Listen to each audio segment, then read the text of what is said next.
Hi, Jules. We've had some problems on Instagram today, so we're just doing this in Zoom, and we are loading it up in a fun way. As techie people, we're used to that, and it's the story of our lives, really. It happens to all of us. Absolutely. But Can always welcome, rely on the Jules. tech. So Jules is a web and SEO strategist, mainly for wellness coaches, but I do know you work with other people. And you are from Creativa. So do you want to tell us a bit about yourself? And we can start from there. Yeah. So my background is in wellness and beauty, which is why I sort of tend to focus on those sort of people and those kind of businesses. I live in Bedfordshire in England, and I live here with my husband and our dog. I like to spend time in nature, so if I'm not working, I like to go out for nice walks, and I also like cold water swimming as well, which is one of those crazy things that people are like, not sure about that. Walking is a very English thing. It is, yes. I We do love like a walk. walking. We do, and we live right by a country park as well, so we're very lucky. Actually, I consider myself very, very fortunate to be able to go out of my door and like straight away in nature, which is amazing, really. That sounds lovely. Yeah. And a dog for company. So tell us a bit about your business, who you serve. I know you already said with the wellness coaches in your background, but tell me how you've helped them more. Yeah, so I help people who have got a website that's not really performing. So they've either set it up themselves, or they've had a very basic website built for them and then not really done a lot with it since then. So I really love to help people understand how to make it better and how to get more traffic to their website, how to then turn those visitors into paying clients, and also to understand what's actually working and what's not. So with all the sort of analytics and things like that as well. So I really love to do that more than sort of building websites. When I first started my business, I thought I was going to just be building websites, and I very quickly realized that wasn't where my passion was, and not where my strengths lie in terms of designs. I realized I'm not a designer very, very quickly. So yeah, I prefer to help people make what they've got better. And I love working with wellness people, because that is my background, but also because I love the fact that my clients are helping make people's lives better and help people live better lives. So, and it's such a broad subject as well, wellness. It covers so many different areas that sort of people said to me about niching down and whether it's the right thing to do or not. But it's such a broad area. There's so many things that cover wellness. I kind of think it's anything where if people are making other people's lives better, then that's wellness, right? Yeah. And how did you make the move from the beauty side into tech side, especially with this SEO? Because most people, when you say SEO, hide in the corner. So how did Absolutely, you make yes, that yeah, move? definitely. And I do like to sort of dispel that myth of that it has to be difficult, and that SEO sort of is really difficult. So I have always, when I was working in the salon, I had a I went to college when I was 16, doing beauty then, and have just worked in beauty really up until 2 years ago when I left my job. But I always had a split role. So I always, even back in the day before the internet, I used to do the brochures, like the handout brochures that we used to give to clients. Always was involved in that. And then in 2007, I built my first website. And again, it was for the salon I was working at. So I've always been involved in that side of things.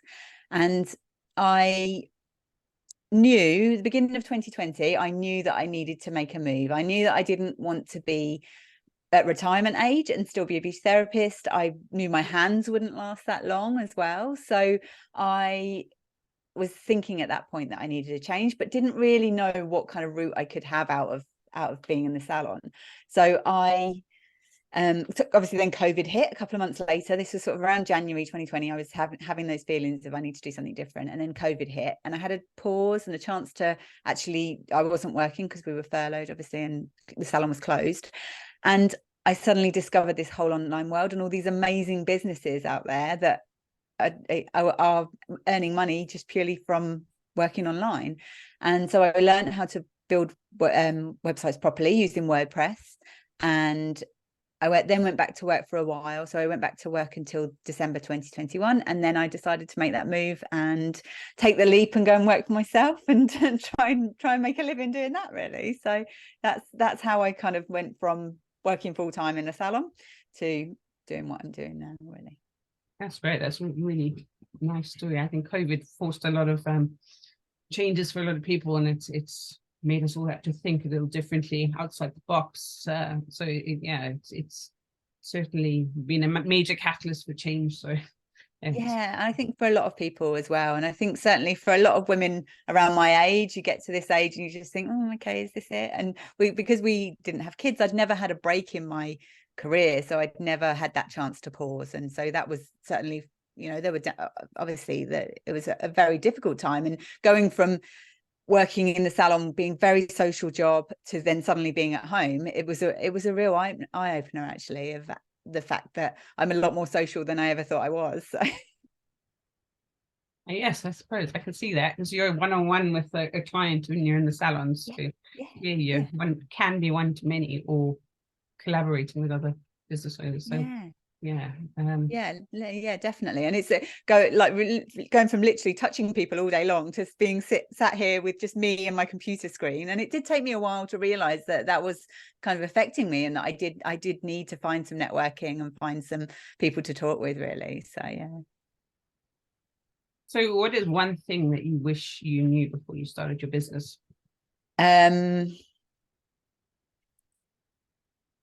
I think probably the one thing that I wish I'd known would be how you need to grow your network to grow a business.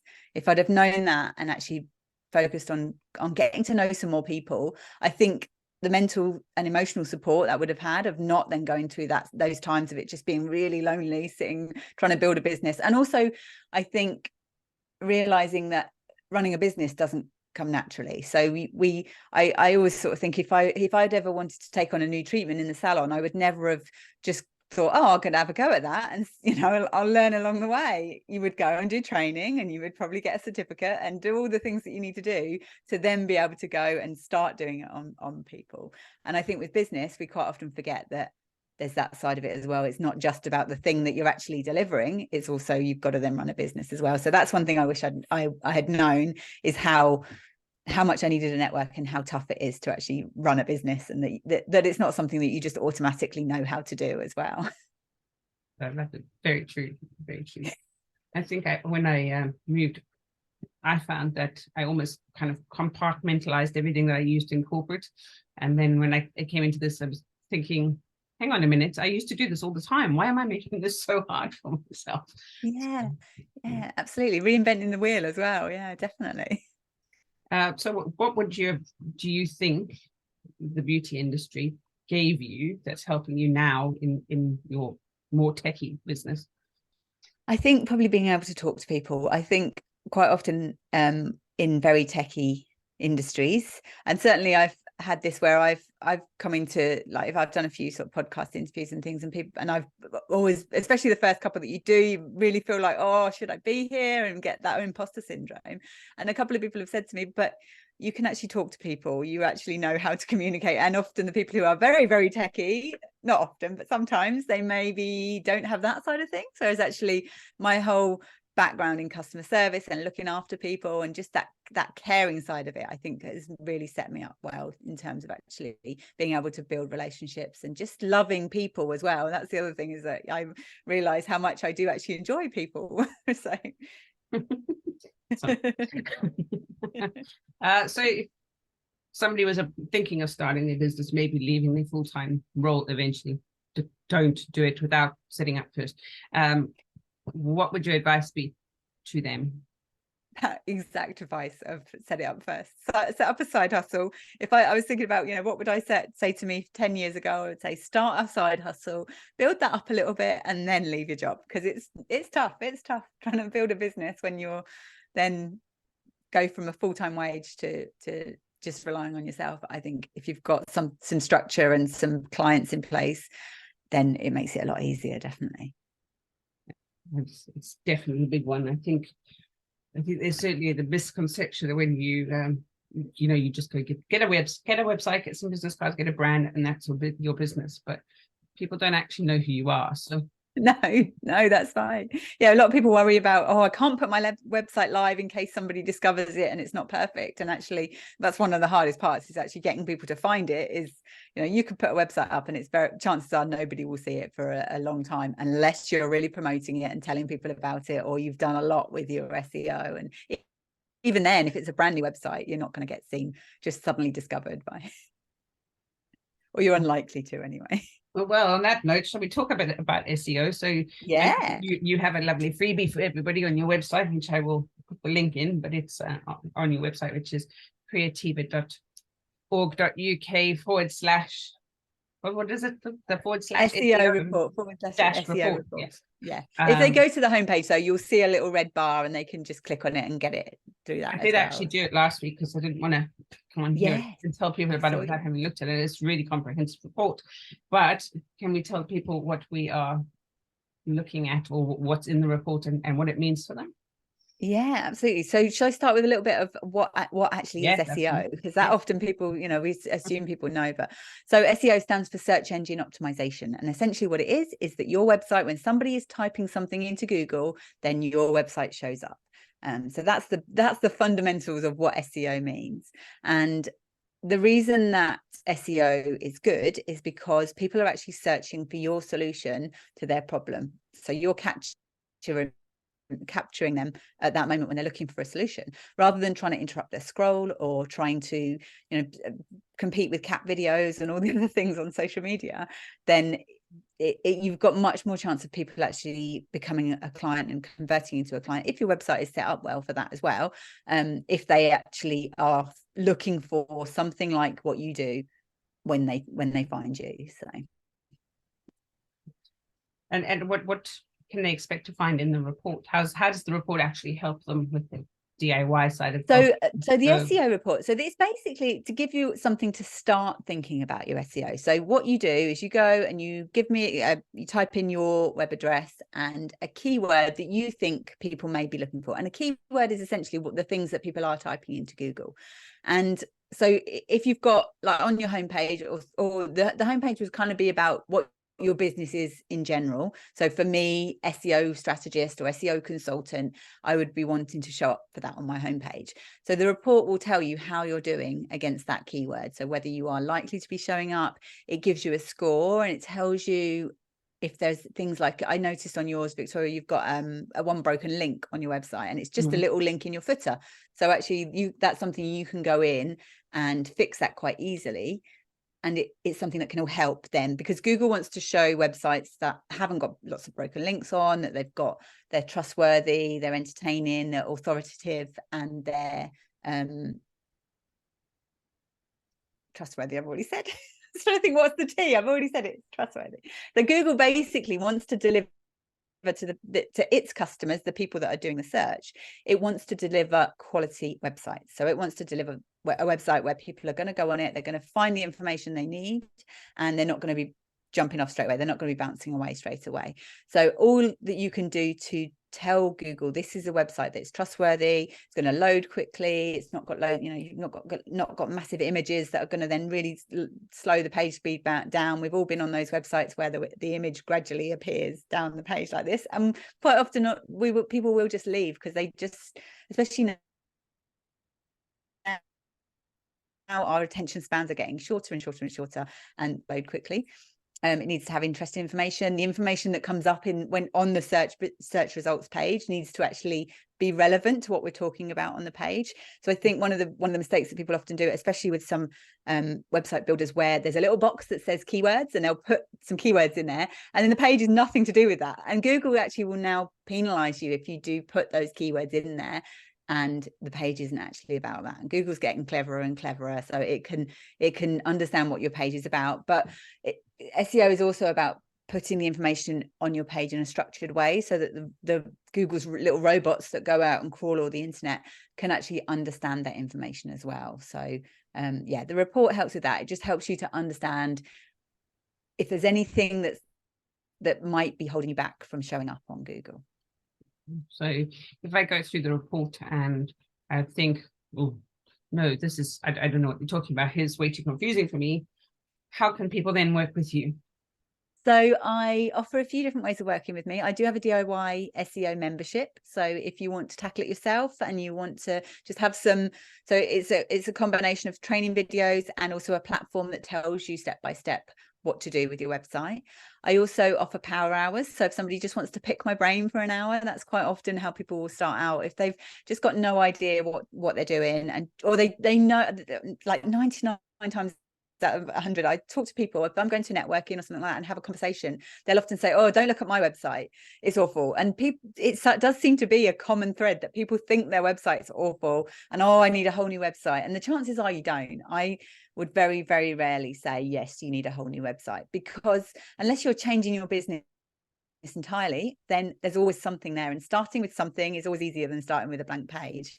So people can spend an hour with me and I can tell them some of the quick wins that they could get, and it might be about SEO, but quite often it's not. Quite often it's about just the structure of your page and whether you are set up for conversions, and often there's some very basic things that once I point them out, it's so obvious, but people do sort of get a little bit, it feels like a big job to tackle your website, and actually you can make small changes and it makes all the difference, really. And then if people want to work with me a little bit more, then I do VIP days as well. So I do an SEO strategy VIP day or a website conversion VIP day, where if you want more of a plan moving forward, you want to spend some time understanding the basics of what you need to do to move forward. So if people are blogging, or if people are they're wanting to focus on their SEO or focus on their website conversions, and then we'll go through, we'll spend some time together making sure that your messaging is coming across well as well. So that's the other thing where people often will go wrong. They'll try and dive in and tackle their SEO, or try and dive in and tackle their website without actually thinking about what problems they're solving for their clients, who they're even talking to as well. That can sometimes be an issue where people aren't even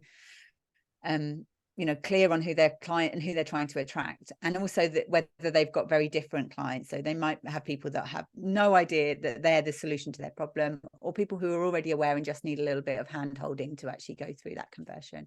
So yeah, that's what I do. That's the different ways that people can work with me. I've got some online courses as well. I did a couple of workshops recently. I did a Google Business Profile one and a keyword research one, and they were really good. Actually, really enjoyed those. Oh, that's great. So thank you for that. And then one final thing about how to stay motivated. How do you stay motivated as a business owner? Because I know I can get very stuck in the weeds, or I can hyper focus, and then I can feel really demotivated if it doesn't get the right results, or that kind of thing. So how do you stay motivated?